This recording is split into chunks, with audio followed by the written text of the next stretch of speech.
Hello guys, welcome to Pakistani honest reaction. तो कैसे हैं आप सब? उम्मीद है आप सब बढ़िया होंगे, मजे में होंगे और खुश भी होंगे। मेरा नाम है मुदस्सिर, मैं मुबशर। सो गाइस, आज हम देखने लगे हैं भारत की टॉप 10 मिस्टीरियस टेंपल्स। मतलब भारत के 10 ऐसे टेंपल्स जो इतने ज्यादा मिस्टीरियस, इतने सारे, इतने ज्यादा रहस्यमय हैं कि दुनिया हिल जाती है, साइंस भी फेल है इन टेंपल्स के सामने। ये कौन कौन से टेंपल्स होने लगे हैं आज इस वीडियो में देखेंगे, मिल के देखते हैं कौन उनका। और इनमें से कोई आपने टेंपल विजिट किए वो हो तो प्लीज अपना एक्सपीरियंस कमेंट में बताना।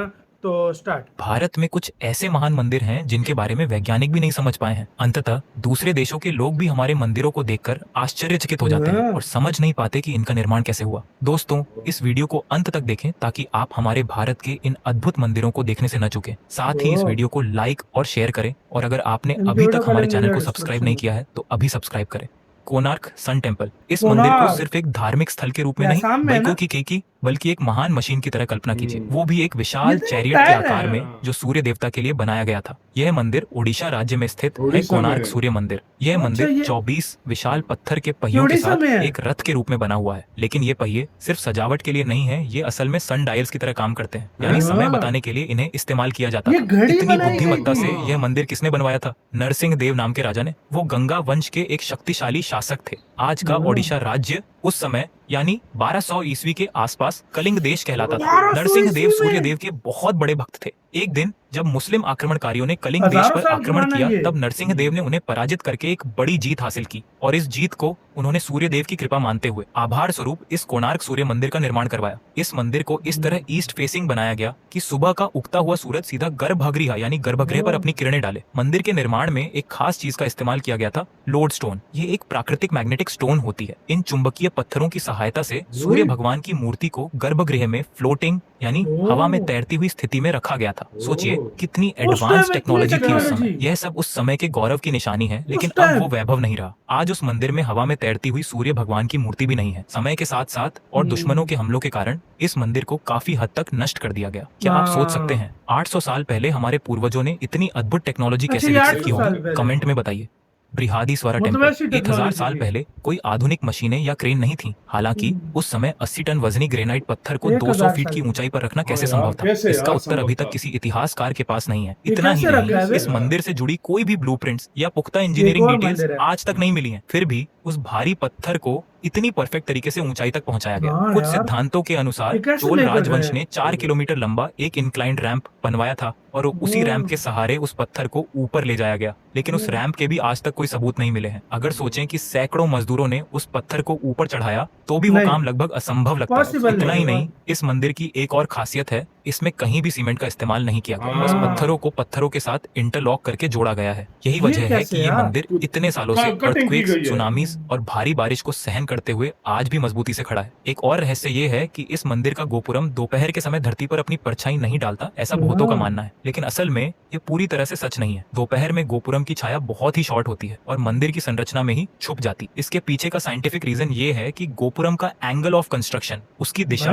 और सूर्य की रोशनी जिस दिशा से आती है, इन सब वजहों से उसकी छाया जमीन पर साफ दिखाई नहीं देती। तमिलनाडु के तंजावुर में स्थित यह अद्भुत मंदिर 11वीं शताब्दी में राजराज चोल के शासनकाल में बनवाया गया था। लेपाक्षी टेम्पल। इस मंदिर में एक ऐसा रहस्य छुपा है जिसे आज तक साइंटिस्ट भी पूरी तरह समझ नहीं पाए हैं। वो रहस्य है हवा में लटकता हुआ खंभा, जिसे हैंगिंग पिलर भी कहा जाता है। यहाँ आने वाले भक्तों को भी पहले यकीन नहीं होता कि वाकई में यह खंभा जमीन को नहीं छूता है। इसलिए लोग इस खंभे के नीचे क्लॉथ या कागज डालकर खुद टेस्ट करते हैं, और जब वो आसानी से खंभे के नीचे से निकल जाते हैं तब सब हैरान रह जाते हैं। यह खंभा सच में एयर में सस्पेंडेड रहता है, और यही चीज भक्तों के साथ साथ इंजीनियर्स और आर्कियोलॉजिस्ट को भी चौंका रही है। कई बार इस स्तंभ की जांच की गई, लेकिन अब तक कोई भी इसके पीछे की सही इंजीनियरिंग लॉजिक को नहीं समझ पाया। यह लेपाक्षी मंदिर आंध्र प्रदेश के अनंतपुर जिले में स्थित है, जो इस अजूबे का घर बन गया है। कुछ विशेषज्ञों का मानना है कि ये खंभा शायद अर्थक्वेक प्रोटेक्शन के लिए खास तकनीक से बनाया गया होगा, यानी भूकंप के समय मंदिर की स्टेबिलिटी बनाए रखने के लिए इस तरह की एंटी ग्रेविटी इल्यूजन टेक्निक अपनाई गई होगी। इस अद्भुत मंदिर का निर्माण 16वीं शताब्दी में 2 सेनापतियों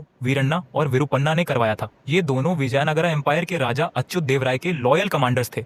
कैलासा टेम्पल। इस मंदिर की खासियत इतनी अद्भुत है कि जानकर हर कोई हैरान हो जाता है, क्योंकि आप यहाँ जो देख रहे हैं वह ये है कि पूरा मंदिर एक ही पत्थर को तराश कर बनाया गया है। यह एक पहाड़ी इलाका है और यहाँ से करीब 2 ये लाख मुझे टन सबसे पत्थर ज्यादा हटाया हैरान गया, करता तब है। जाकर ये भव्य मंदिर दिखाई दिया। 2 लाख अर्थात टन। हमारे प्राचीन भारतीय मूर्तिकारों ने एक बड़े पत्थर को ऊपर से नीचे तक तराश कर इस मंदिर का निर्माण किया। कौन सी महाराष्ट्र के टेक्नोलॉजी एलोरा में यूज की स्थित गई यह होगी कैलाश यार? मंदिर राष्ट्रकूटा डायनेस्टी के राजा कृष्ण प्रथम के शासनकाल ये में एलोरा बनवाया गया था, caves में है ना? लगभग 756 से एलोरा caves 771 ईस्वी के बीच। राजा ने अपने प्रिय एलिफेंटा देवता शिव को caves में समर्पित करते एलिफेंटा हुए कुछ इस इस मंदिर तरह का का निर्माण है। कराया था और कहा जाता है कि इस मंदिर को पूरी तरह तैयार करने में करीब 18 साल लगे। यहाँ न तो ओह। बुलडोजर है न ही ड्रिल मशीन, फिर भी ऐसी उत्तम, स्पष्ट और ये विस्तृत बड़ा हैरान नक्काशी कौन केवल है हाथ यार? के औजारों से ही संभव चट्टानों है। को। क्या सही बात है। आज के समय में ऐसी कला संभव है? ये ना। हमारे पूर्वजों द्वारा प्राप्त महान ज्ञान है। 18 सालों चन्ना में केशवा बना। टेम्पल मशीनरी के भारत में बगैर आज के मौजूद टाइम इस ये मंदिर को संभव देखने ही के लिए नहीं। लोग दूर दूर से आते हैं और जब भक्त इस मंदिर के अंदर की स्कल्पचर्स को देखते हैं तो सच में उनकी 2 ये आंखें भी देखो कम पड़ भाई। जाती हैं, देखो क्योंकि यार। यहाँ हर एक मूर्ति को इतनी बारीकी से और अलग अलग स्टाइल में कार्व किया ये गया है कि कैसे देखने किया वाला है यार? हैरान हो कैसे जाता है। मुमकिन है अगर यार? आप इन मूर्तियों पर लाइट डालेंगे तो वो रोशनी मूर्तियों के अंदर की खाली जगहों तक पहुंचती है। इसका मतलब ये है कि इन मूर्तियों को एक्सट्रीम डिटेलिंग और प्योर भाई, ये क्राफ्ट्समैनशिप कैसे के साथ बनाया possible गया है है। ऐसी यहाँ craft? मौजूद हर एक पिलर एक अलग अजूबा है, लेकिन यहीं से कई आज के रहस्यमय टाइम पे सवाल लोग भी नहीं उठते हैं, बनाएगा जैसे ऐसा। 1116 एडी में जब ये मंदिर बना तब इतनी 1116 एडवांस AD टेक्नोलॉजी इन शिल्पकारों के पास कैसे थी? इस मंदिर को देखकर तकरीबन 900 आर्किटेक्ट, साल साइंटिस्ट और आर्टिस्ट सभी दंग रह जाते हैं। हर दीवार, हर रेखा मानो हमारे पूर्वजों के ज्ञान की गवाही देती है। हर स्कल्पचर को देखकर ऐसा लगता है कि इसे बनाने में किसी ने इंडियंस के अपनी पास लगता है आत्मा बड़ी झोंक दी हो। टेक्नोलॉजी यह थी भव्य एक मंदिर टाइम। कर्नाटका के बेलूर में स्थित है। इसे 12वीं शताब्दी में राजा विष्णुवर्धन ने कर्नाटका बनवाया में। था। जैन धर्म से हिंदू धर्म अपनाने वाले इस राजा ने भगवान विष्णु के प्रति अपनी भक्ति दिखाने के लिए इस मंदिर का निर्माण कराया था। विरूपाक्ष टेम्पल, इस मंदिर में जो चीज सबसे ज्यादा चौंकाती है विरूपाक्ष? वो है एक छोटी सी खिड़की से दिखाई देने वाला गजब का दृश्य। उस खिड़की से हाँ। बाहर जो गोपुरम है उसकी परछाई उल्टी दिखाई देती है। आज के जमाने में हाँ। लोग इसे पिनहोल हाँ। कैमरा टेक्नोलॉजी कहते हैं, लेकिन असली हैरानी की बात यह है कि यह मंदिर 7वीं शताब्दी में बनाया गया था। उस उस समय पर ना ये कोई कैमरा टेक्नोलॉजी था, कौन ना था? कोई हाँ। मॉडर्न ऑप्टिक्स की नॉलेज। फिर भी उस समय के टेम्पल आर्किटेक्ट्स को ये पिनहोल कॉन्सेप्ट कैसे पता चला? हाँ, यही बात बे। आज के साइंटिस्ट्स को भी हैरान कर रही है। जो भी भक्त इस मंदिर में आता है वो इस इन्वर्टेड शैडो को जरूर देखता है और आश्चर्य में पड़ जाता है। आज की दुनिया में ये टेक्नोलॉजी तो आम बात है, लेकिन हजारों साल पहले के कलाकारों को इसकी समझ कैसे थी, ये अब तक एक रहस्य बना हुआ है। यह अद्भुत विरूपाक्ष तस्वीर उल्टी मंदिर हो जाती कर्नाटक है के मतलब। हम्पी में स्थित है और ये सिर्फ एक आस्था का केंद्र ही नहीं बल्कि एक साइंटिफिक वंडर भी है। रानी की बाकी वाव उस यानी टाइम कैसे रानी का पता कुआं। था? लेकिन जो आप यहाँ देखते हैं वो कोई आम बावड़ी नहीं बल्कि एक ऐसा आर्किटेक्चरल वंडर है जो अंदर जाते ही आपको एक मंदिर का अनुभव कराता है। इस स्टेपवेल की डिजाइन इतनी शानदार है कि यहाँ की हर दीवार, हर खंभा स्कल्पचर से भरपूर है। खास बात ये यह है यार। कि इन शिल्पों में भगवान विष्णु के दशावतार, अप्सरास की मूर्तियां और उस समय की पातान की पारंपरिक साड़ियों के डिजाइन तक हमें देखने को मिलते हैं। इस अद्भुत रानी की वाव का निर्माण 11वीं शताब्दी में सोलंकी डायनेस्टी की रानी उदयमती ने अपने पति 1000 भीमदेव प्रथम तकरीबन की याद साल में करवाया पहले। था। दिलचस्प हाँ। बात यह है कि आमतौर पर मंदिर ऊंचे बनाए जाते हैं, लेकिन रानी की वाव का यही मंदिर जमीन से 7 मंजिला गहरा है। जैसे जैसे आप इस हाँ। स्टेपवेल के अंदर उतरते जाते हैं आपको चारों ओर की दीवारों पर ऐसे अद्भुत कार्विंग्स देखने को मिलते हैं भाई, ये कि क्या आपको किया है उस यार? युग के कलाकारों की प्रतिभा का अंदाजा ये लग उस जाता टाइम है। इतना कैसे ही नहीं, possible इस है यार? लोकेशन पर कई फिल्म्स की शूटिंग भी हुई है। हाल ही में तेलुगु मूवी सीतारामम का एक गाना भी यहीं शूट किया गया था। सीतारामम। लेकिन एक समय ऐसा भी आया जब लगातार बाढ़ों के कारण ये पूरा परिसर मिट्टी में दब गया और लगभग 7 शताब्दियों तक किसी को इसका पता नहीं चला। ओह, फिर 7 1980 के दशक में इंडियन आर्कियोलॉजिकल डिपार्टमेंट ने इसे खोज निकाला और 700 इसका रेस्टोरेशन साल तक किया। ये इस आज हम तरह इस था। मास्टरपीस को हर दिन 1980 में देखते हैं इसको खोजा लेकिन ध्यान है। नहीं देते क्योंकि ये 100 रुपए के नोट पर भी छपा हुआ है। ये वाह। अनोखी रानी की वाव गुजरात राज्य के पतान शहर में स्थित है। मीनाक्षी टेम्पल तमिलनाडु में स्थित ये यह तो मंदिर बड़ा सिर्फ एक इसके- धार्मिक स्थल नहीं है इसके ऊपर बल्कि डिजाइन 33,000 से भी देखोगे, ज्यादा पागल हो जाओगे। स्कल्पचर से सजा हुआ एक ये भव्य देखो। आर्किटेक्चरल ऐसा वंडर लगता है। है ये अलग-अलग मंदिर पूरे मूर्तियां 14 बनी एकड़ हुई में हैं। फैला हुआ है और है इसके ना? चारों तरफ मौजूद विशाल इंडिया राजगोपुरम का सबसे इसे बड़ा मंदिर और है भी ना? भव्य हाँ, बनाते हैं। बहुत यहाँ की बड़ा देवी है। मीनाक्षी अम्मावारी के बारे में कई प्यूरेनिक स्टोरीज प्रचलित हैं और हर एक कहानी में कुछ ऐसा चमत्कार छुपा होता है जो सुनने वालों को चकित ये कर देता कितना है। सबसे possible है? अनोखी बात कैसे यह बनाया है गया कि है? इस मंदिर में स्थित मूर्ति के 3 स्तन हैं जो भक्तों और विद्वानों को काफी आश्चर्यचकित करते हैं ओह। और इससे जुड़ी किंवदंती भी बहुत प्रसिद्ध है। इतना ही नहीं, इस मंदिर की एक और अद्भुत विशेषता है इसका वाटर मैनेजमेंट सिस्टम। बारिश के मौसम में भी मंदिर परिसर में कभी भी जलभराव नहीं होता। यहाँ का हाइड्रोलॉजी डिजाइन इतना संतुलित है कि पानी खुद ब खुद ड्रेन हो जाता है। अब सोचने वाली बात यह है कि उस समय जब कोई आधुनिक टेक्नोलॉजी नहीं थी तब इन तो ये लोगों ने कैसे बनाया इतनी गया? साइंटिफिक प्लानिंग और नॉलेज कैसे हासिल किया? यही बात आज भी एक बड़ा क्वेश्चन मार्क बनी हुई है। श्री रंगानाथा स्वामी टेम्पल तमिलनाडु में स्थित ये मंदिर सिर्फ भारत में ही नहीं बल्कि पूरी दुनिया में सबसे बड़े मंदिरों में एक माना जाता है। इस मंदिर का निर्माण एक ही राजा